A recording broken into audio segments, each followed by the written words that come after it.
नमस्कार दोस्तों, स्वागत है आपका पॉलिटिकल पंचायत वाले वीडियो में। दोस्तों आज के वीडियो में हम बात करने वाले हैं सन 2024 के लोकसभा चुनाव के बारे में। आखिर क्यों बीजेपी बहुमत से पीछे रह गई, ऐसे कौन से कारण थे जिसके वजह से कि बीजेपी यूपी से हार गई। साथ में हम बात करेंगे अयोध्या के बारे में। अयोध्या में तो मोदी जी ने बहुत सारा काम कराया। जिस अयोध्या का डंका मोदी जी, योगी जी पूरे देश में घूम घूम को पीट रहे थे, आखिर क्यों अयोध्या से बीजेपी को हार का सामना करना पड़ा, अयोध्या फैजाबाद से।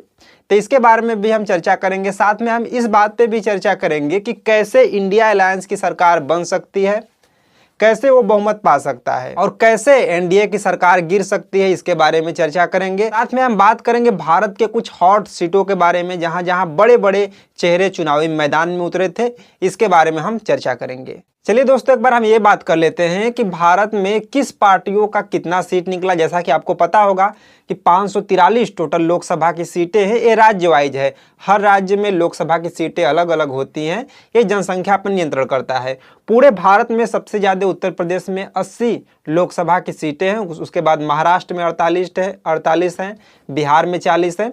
इसी तरीके से सारे राज्य में जो लोकसभा की सीटें हैं बटा हुआ है जनसंख्या के आधार पर, ठीक है। भारतीय जनता पार्टी जिन्होंने इस चुनाव में सबसे ज्यादा सीट निकाला, 240 सीट, और दूसरे नंबर पर है कांग्रेस। कांग्रेस ने इस लोकसभा चुनाव में 99 सीट निकाला।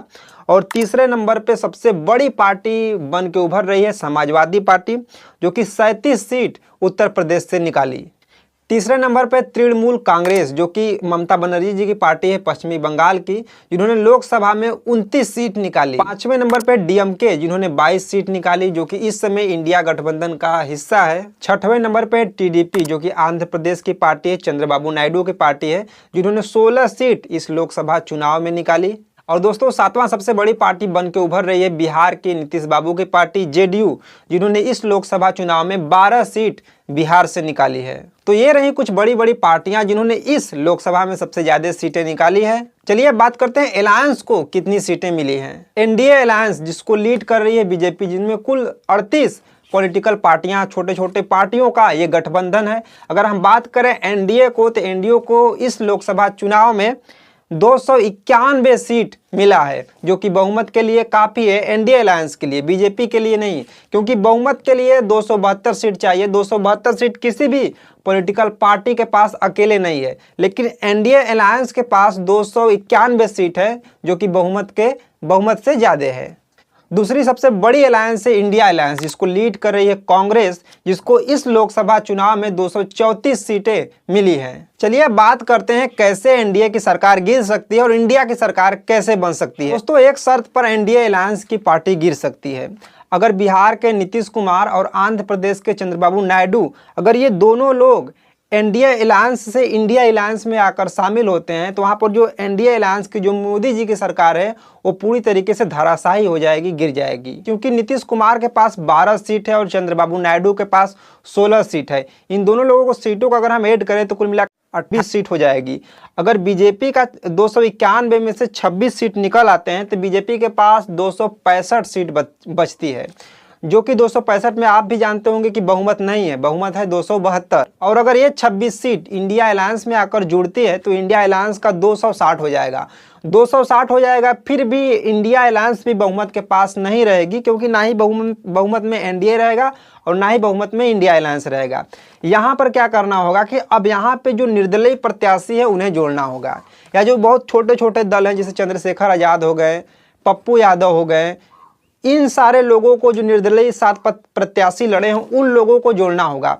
अब जो पार्टी उन लोगों को जोड़ने में सक्षम हो जाती है उनकी सरकार बन जाती है।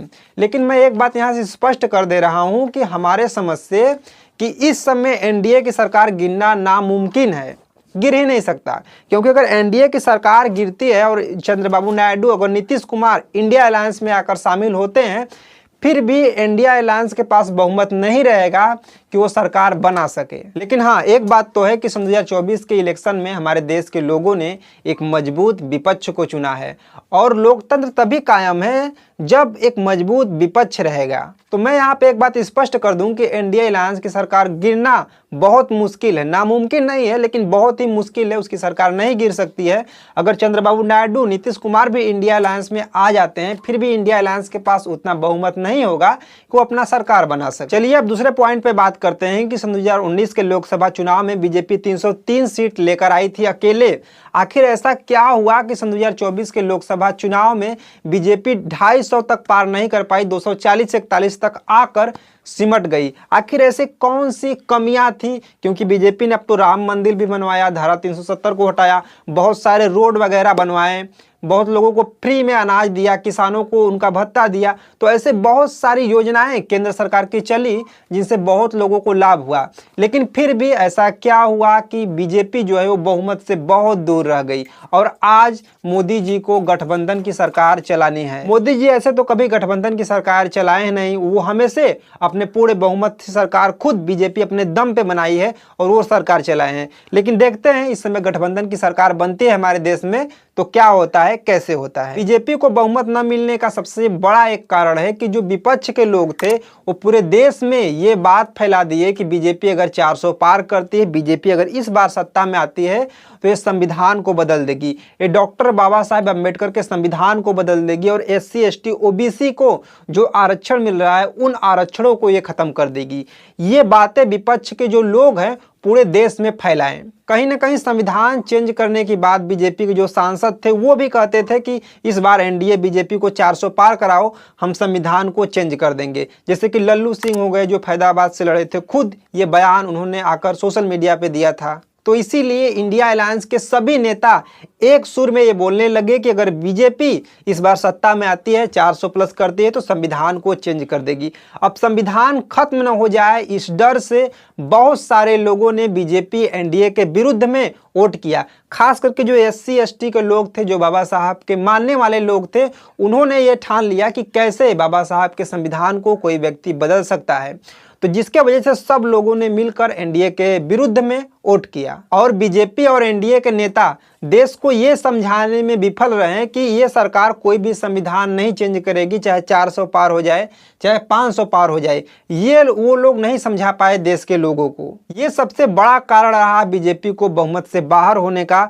आज मोदी जी बैसाखी का सहारा ले रहे हैं अपनी सरकार चलाने के लिए। दूसरा वो कारण जिसने बीजेपी को बहुमत से रोका वो है इलेक्ट्रल बॉन्ड।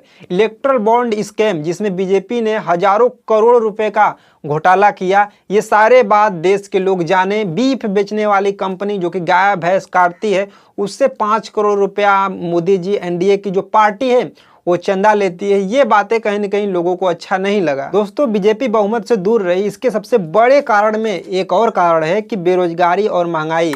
इस पे जो बीजेपी सरकार है वो काबू नहीं कर पाई। देश में बेरोजगारी और महंगाई बढ़ते गए, साथ में कई सारे राज्यों में पेपर लीक होता गया। आपको पता होगा कि उत्तर प्रदेश में सबसे बड़ी पुलिस भर्ती आई थी जिसमें पेपर लीक हो गया। तो यहाँ से जो युवा वर्ग के जो लोग हैं वो कहीं ना कहीं बीजेपी से नाराज थे। तो ये बहुत सारे छोटे बड़े कारण थे जिसके वजह से बीजेपी बहुमत से दूर रही और आज वो गठबंधन की सरकार बना रही है। तीसरा सबसे बड़ा कारण ये था कि बीजेपी उन लोगों को भी टिकट दी जो 10-10 साल से सांसद थे, लेकिन वहाँ की जनता उन्हें पसंद नहीं करती थी। जैसे इसमें कई नाम शामिल है, जैसे बृजभूषण सिंह के जो लड़के हैं करण भूषण सिंह, उन्हें जनता नहीं चाहती थी कि वो चुनाव में लड़े या बृजभूषण सिंह के फैमिली के किसी भी व्यक्ति को बीजेपी टिकट दे। क्योंकि आपको पता होगा कि बृजभूषण सिंह पर जो पहलवान महिला है यौन शोषण का केस लगाया था, जिसका 1 महीने तक लगभग दिल्ली में प्रोटेस्ट भी चला, लाठियां भी खाई थी, जिसके वजह से उनका जो इमेज था वो खराब हो गया था। अब जिसका प्रभाव पूरे उत्तर प्रदेश के सीटों पर पड़ा। खैर, करण भूषण सिंह तो चुनाव जीत जाते हैं, लेकिन उसका प्रभाव हर एक सीट पे पड़ता है। एक और इसमें नाम आता है, रामायण सीरियल में जो राम का किरदार निभाए थे अरुण गोविल, उनको भी जनता नहीं चाहती थी कि वो इलेक्शन में खड़े हुए, क्योंकि उनकी एक छवि थी, वो बहुत ही अच्छी छवि बनी हुई थी। बहुत सारे लोग उन्हें भगवान मानते थे, मतलब उनका बहुत ही अच्छा छवि था। लेकिन बीजेपी ने अपना एक सीट निकालने के लिए उन्हें भी टिकट दे दिया। यूपी के मेरठ से अरुण गोविल चुनाव लड़ते हैं। खैर वो भी वहां पे चुनाव जीत जाते हैं मात्र 10,000 वोट से, और बहुत मशक्कत के बाद वो चुनाव जीतते हैं। इसमें अगला नाम है लल्लू सिंह का, जो कि फैजाबाद के सांसद थे। उनको भी वहां की जनता जो थी वो पसंद नहीं करती थी। वो जमीनी स्तर से जुड़े हुए नेता नहीं थे, क्योंकि अयोध्या में जो सबसे ज़्यादा काम हुआ है वो मंदिरों का सबसे ज़्यादा विकास हुआ है। और जो लल्लू सिंह थे वो ऐसा पता चला कि वो वहाँ पे जहाँ पे मंदिर का निर्माण हो रहा था उसके अगल बगल बहुत सारी ज़मीन खरीदते थे और उसे महंगे दाम में बेचते थे, जिसके वजह से वहाँ के जो लोग हैं उनसे परेशान भी थे। और साथ ही साथ जब वहाँ पे रोडों का निर्माण हो रहा था तो बहुत सारे लोगों के घर को तोड़ा गया। घर को तोड़ने की वजह से उनको सही मुआवजा नहीं मिला। कितने लोग आज भी किराए के मकान में रह रहे हैं। बहुत सारे लोग रोते बिलखते अपने घर से बाहर निकले, जो 2-2, 3-3 पीढ़ी से वहाँ पे दुकान लगाते थे, वहाँ पे रहते थे, उनको पूरी तरीके से तोड़ा गया, धराशायी किया गया, हटाया गया। कहीं न कहीं ये एक गुस्सा था लोगों के बीच, और जो आके फूटा सन 2024 के लोकसभा चुनाव में।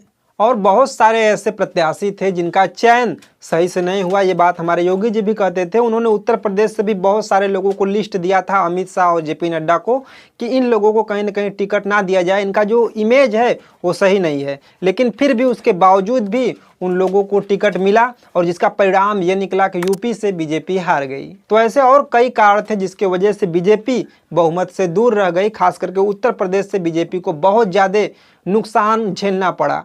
चलिए अब तीसरे पॉइंट में बात करते हैं हॉट सीटों के बारे में, जहां से बड़े बड़े चेहरे चुनाव में खड़े थे। देश में जो सबसे बड़ा हॉट सीट था वो था वाराणसी, जहां से कि खुद हमारे प्राइम मिनिस्टर जी चुनावी मैदान में खड़े थे। पहली बार वाराणसी से मोदी जी सन 2014 में चुनाव लड़े, वहां से जीत हासिल किए।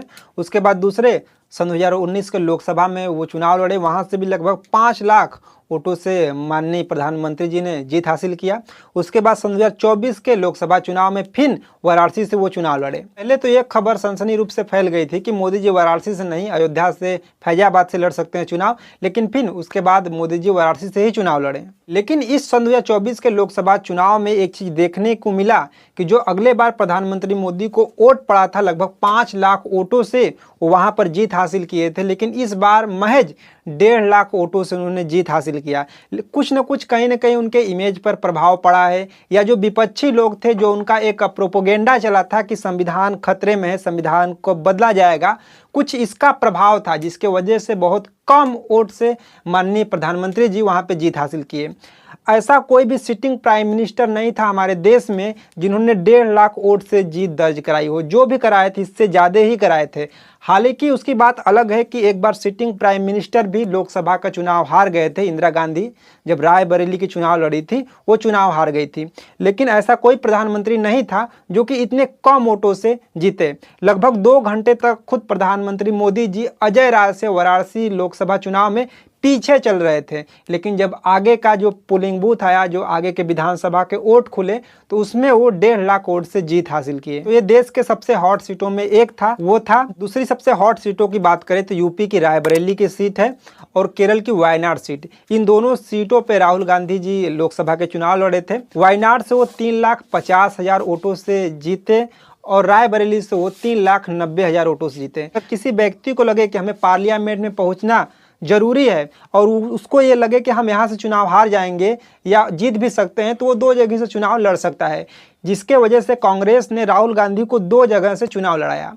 एक यूपी के रायबरेली से, दूसरा केरल के वायनाड से। केरल का जो वायनाड सीट है वो एक सेफ सीट मानी जाती है कांग्रेसियों के लिए। अगर सन 2019 के लोकसभा चुनाव के बारे में हम बात करें तो राहुल गांधी अमेठी से चुनाव लड़े और अमेठी से बीजेपी की तरफ से स्मृति ईरानी चुनाव लड़ी थी, जो कि राहुल गांधी को लगभग 45,000 से अधिक वोटों से हराया था। तीसरा सबसे हॉट सीट था यूपी का मेरठ, जो कि रामायण सीरियल में राम का अभिनय करने वाले अरुण गोविल जी चुनावी मैदान में खड़े थे। दोस्तों अगर हमारी माने तो उनको चुनाव नहीं लड़ना चाहिए। उनका जो एक इमेज था वो बहुत ही अच्छा इमेज था। दर्शकों के माइंड में उनका एक भगवान का मैप बना था। बहुत लोग उन्हें पूजा करते थे, मानते थे, लेकिन उनको बीजेपी से टिकट नहीं देना चाहिए। ये मेरा पर्सनल ओपिनियन है कि अच्छा नहीं था इतने अच्छे व्यक्ति को राजनीति में लाना, क्योंकि आप जानते हैं कि राजनीति में बहुत सारी बातें होती है। नेता लोग गाली भी सुनते हैं, झगड़ा भी करते हैं, तरह तरह की बातें होती है। खैर वो तो बातें अपनी जगह हैं। वहाँ से अरुण गोविल जी चुनाव लड़े और बहुत मशक्क़त के बाद मात्र 10,000 वोटों से उन्होंने वहाँ पे जीत दर्ज की। लोगों ने उनकी लाज रख ली कि वो वहाँ पे जीत गए और ये बहुत ही अच्छा है। चलो चुनाव लड़े तो जीते। अगला सबसे हॉट सीट था बिहार का काराकाट, जहाँ से कि पवन सिंह चुनाव लड़े थे और उन्होंने बहुत अच्छी तरीके से प्रचार की। पहले पवन सिंह को बीजेपी सीट दे रही थी पश्चिमी बंगाल से, लेकिन वहाँ से वो बीजेपी के सीट से चुनाव नहीं लड़े, वो आकर बिहार से चुनाव लड़े, लेकिन उनको हार का सामना करना पड़ा। यहाँ पर पवन सिंह 1 लाख से अधिक वोटों से हारे। अगला हॉट सीट में शामिल था हिमाचल का मंडी, जहाँ से कि कंगना रनावत हिंदी फिल्म की जो एक्टर है वो चुनावी मैदान में उतरी थी। बीजेपी ने उन्हें टिकट दिया था और वहाँ पे कांग्रेस के तरफ से थे विक्रमादित्य सिंह, जिसे कंगना रनावत ने 74,000 से ज़्यादा वोटों से हराया। अगला यूपी का हॉट सीट था कन्नौज और मैनपुरी, जहां से अखिलेश यादव और डिम्पल यादव दोनों लोग चुनावी मैदान में खड़े थे और दोनों लोगों ने अच्छा खासा वोटों से जीत दर्ज किया। अगला यूपी का हॉट सीट था आजमगढ़, जहां से कि निरहुआ दिनेश लाल यादव चुनावी मैदान में खड़े थे। ये उपचुनाव में वहां पे लोकसभा का चुनाव जीते थे, लेकिन सन 2024 के लोकसभा चुनाव में 1,61,000 वोटों से दिनेश लाल निरहुआ की यहाँ पे हार हुई और समाजवादी पार्टी के धर्मेंद्र यादव यहाँ पे जीत दर्ज किए। दोस्तों, बनारस के बाद बीजेपी के लिए कोई सबसे बेस्ट सीट था, सबसे हॉट सीट था, तो वो अयोध्या का फैजाबाद सीट था, जहां से कि 2 बार सांसद रहे लल्लू सिंह को बीजेपी ने वहां पे टिकट दिया था। दोस्तों, इस चुनाव में राम मंदिर एक अहम मुद्दा रहा, लेकिन ऐसा क्या कारण रहा कि अयोध्या से ही बीजेपी हार गई? इसके छोटे बड़े बहुत सारे कारण थे। जो पहला कारण था कि जो लल्लू सिंह थे वो 2 बार वहाँ पे सांसद रह चुके थे, वहाँ के जनता से वो जुड़े नहीं थे जमीनी स्तर से, जिन्हें बहुत सारे लोग उन्हें पसंद नहीं करते थे। ये एक बड़े कारण में ये भी कारण था कि लोग उन्हें नहीं चाहते थे कि दोबारा बीजेपी उनको टिकट दे। साथ में जांच में ये भी पता चला कि जो पहले लल्लू सिंह थे वो जब अयोध्या में मंदिरों का निर्माण हो रहा था तो अगल बगल जमीन खरीदते थे सस्ते दामों पे, फिर उन्हें अधिक दामों पे वहाँ पे बेचा करते थे। और जब अयोध्या में निर्माण हो रहा था, जब रोडों का निर्माण हो रहा था, तो लगभग 1600 घरों को तोड़ा गया, बहुत सारे लोगों को हटाया गया, जिनकी 2-3 पीढ़ी वहाँ पे रहती थी, उन लोगों को भी हटाया गया। लेकिन ऐसा कहना था कि उन लोगों के मन के मुताबिक उन लोगों को मुआवजा नहीं मिला। वो बहुत सारे आज भी लोग किराए के मकान पे रह रहे हैं। तो ये बहुत सारे कारण थे जिसके वजह से कहीं न कहीं वहाँ पे बीजेपी को हार का सामना करना पड़ा। दोस्तों, जिस राम मंदिर के भरोसे ये पूरा चुनावी कैंपेन था, चुनाव माहौल जो बना था, एक अहम मुद्दा बना था राम मंदिर, आर्टिकल 370, ये दोनों बहुत अहम मुद्दा थे सन 2024 के लोकसभा चुनाव में। तो ये वो कुछ बातें हैं जिसके वजह से बीजेपी बहुमत को नहीं पाई और बहुत सारे छोटे छोटे कारण थे जिसके वजह से आज बीजेपी को दूसरे दलों का सहारा लेना पड़ रहा है। वो पार्टी जो कभी 303 सीट लेकर आती थी अकेले, आज महज 240 पर आकर सिमट गई। तो आज के वीडियो में इतना ही। चलिए, बहुत बहुत धन्यवाद। मिलते हैं नेक्स्ट वीडियो में।